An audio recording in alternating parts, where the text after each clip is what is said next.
Mutiara Hikmah Official, menyingkap hikmah di balik sunnah.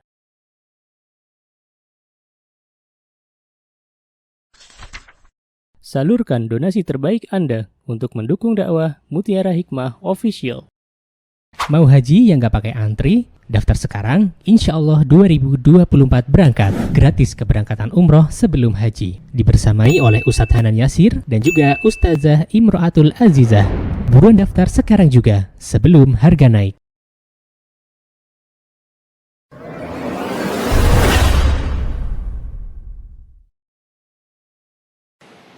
Baik, untuk selanjutnya kami persilakan kepada jemaah apabila ada yang ingin bertanya untuk mengangkat tangan. Mungkin di belakang juga boleh yang ingin bertanya. Pertanyaannya sesuai dengan tema dulu nggak Ibu? Assalamualaikum warahmatullahi wabarakatuh. Waalaikumsalam warahmatullahi wabarakatuh. Silahkan perkenalkan diri. Nama saya Ibu Kurniasi. Ibu Kurniasi dari Goa Selarong. Dari Goa Selarong. Wah, masya Allah, Goa Selarong tuh jauh ya dari sini ya? Berapa kilo atau dekat? 10 menit. Oh, 10 menit, masya Allah. Goa Selarong itu yang ada ini bukan sih Goa Pangeran Diponegoro itu? Ya. Oh, putra saya ini lagi seneng-senengnya belajar sejarah ini. Kalau ada museum tuh lagi seneng. Bi, ayo Bi ke museum gitu ya. Kemarin janjian sama Binya nanti insya Allah setelah lihat Jenderal Sudirman yang ada di Sultan Agung itu, nanti kita lihat yang Pangeran Diponegoro katanya di Goa Selarong ya. Masya Allah, monggo silakan. Mau bertanya Ustaz? Iya, monggo. Saya punya anak 23 tahun, udah kuliah semester terakhir. Soal putra, putri Bu, nun sewa. Putra, baik. Dari kecil itu udah saya dari 10 tahun yang lalu saya belajar sunnah, belajar ilmu agama. Masya Allah. Saya ajak dia dari umur 13 tahun SMP, saya ajak terus semua. Saya juga karena saya mendidik anak sendiri karena suami saya kerja di luar negeri. Dari situ saya terus saja sampai anak yang laki-laki ini tak masukin ke pesantren. Masuk kemana Bu? Pesantren. Oke, baik.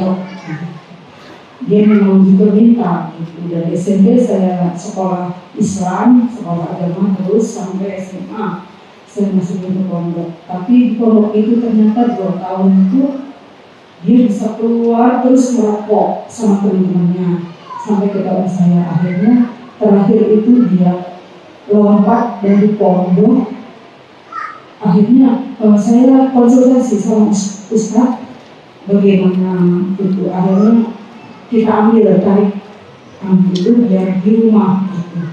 Akhirnya saya coba didik, akhirnya ada perubahan. Sampai sekarang kuliah terakhir itu dia itu susah sekali sholat subuh saja itu, sampai terus saya bimbing terus sampai saya bangunin gitu ya. Terus yang saya tanyakan, anak umur 20 sampai 23 tahun itu untuk sholat subuh terkadang sholat juga mesti diingetin, padahal dia lebih tahu dari saya karena dia udah belajar agama lebih dalam dari SMP. Itu bagaimana ya Ustaz? Saya minta solusi dari Ustazah. Terima kasih jazakallahu khairan. Baik, wa iyyakum jazakillahu khair. Baik, terima kasih Ibu atas pertanyaannya. Barakallahu fiik. Saya doakan dulu semoga Allah Subhanahu wa taala memberikan hidayah untuk putra Ibu. Semoga Allah Subhanahu wa taala memberikan hidayah untuk anak-anak kita menjadi anak-anak yang lebih baik, menjadi anak-anak yang salih dan salihah.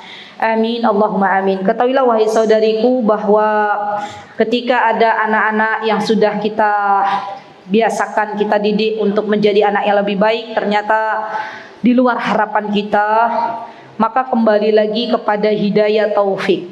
Ya, jadi hidayah itu ada dua. Ada hidayah taufik, ada hidayah al-irsyad. Hidayah taufik itu apa? Hidayah taufik itu murni dari Allah Subhanahu wa taala.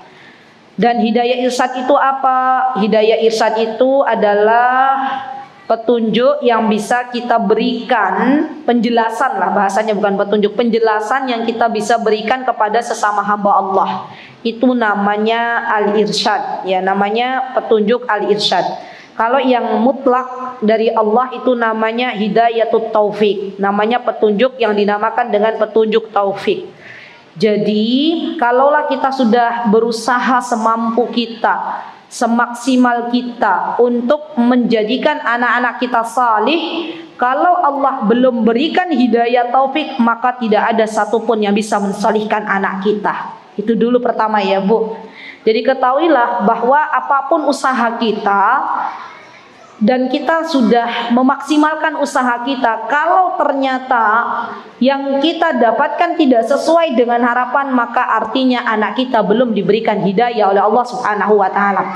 Apa langkah kita? Langkah kita teruslah meminta kepada Allah, teruslah memohon kepada Allah, dan yakinlah bahwa Allah zat yang maha mendengar semua doa hambanya. Ketahuilah bahwa yang memegang hati anak kita adalah Allah, yang membolak-balikan hati kita semuanya adalah Allah. Allah yang akan memberikan hidayah kepada siapa yang Allah kehendaki, dan Allah pula yang akan menyesatkan setiap apa yang Allah kehendaki.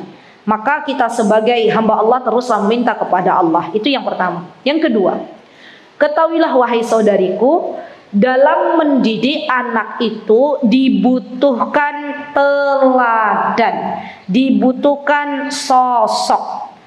Anak-anak kita, mohon maaf, yang menjadi sosok bagi mereka bukan hanya kita sebagai seorang ibu, melainkan mereka butuh sosok seorang ayah.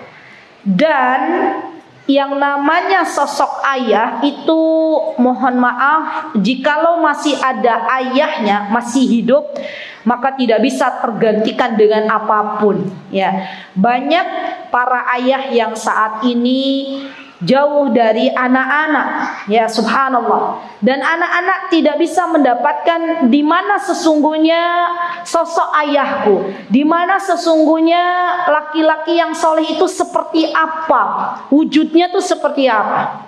Saya sering mengatakan, ibu-ibu yang anak-anaknya ya terkadang masih sulit untuk sholat di masjid, coba cek ayahnya sholat di masjid atau tidak, suami kita sholat di masjid atau tidak. Karena erat hubungannya antara ayah dan anak itu, subhanallah.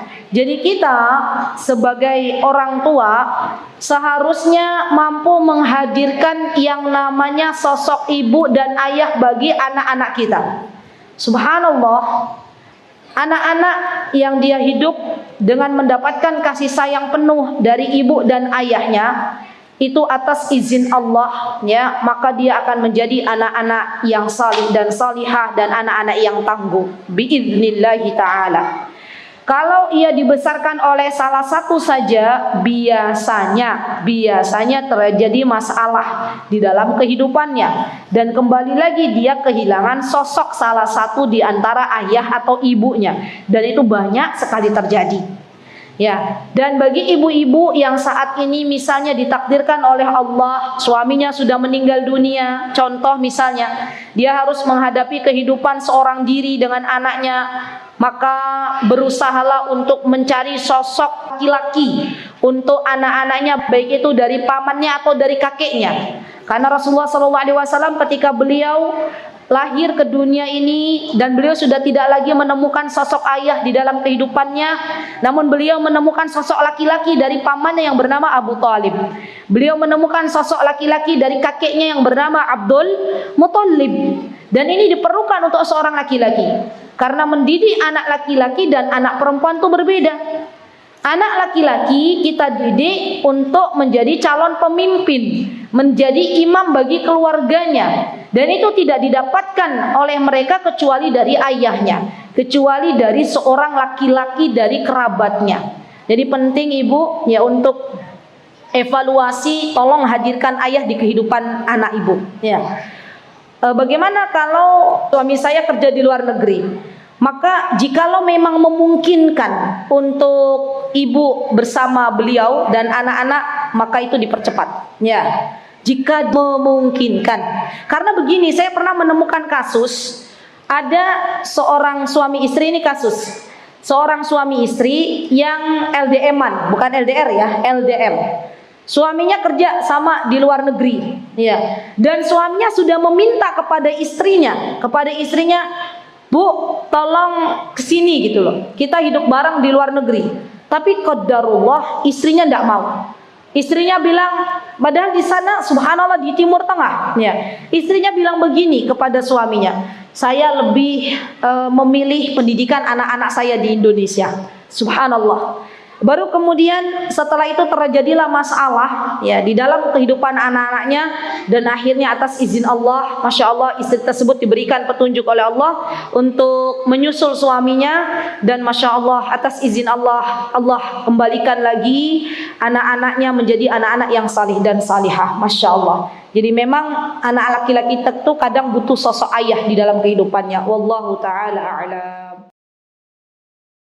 Mutiara Hikmah Official, menyingkap hikmah di balik sunnah.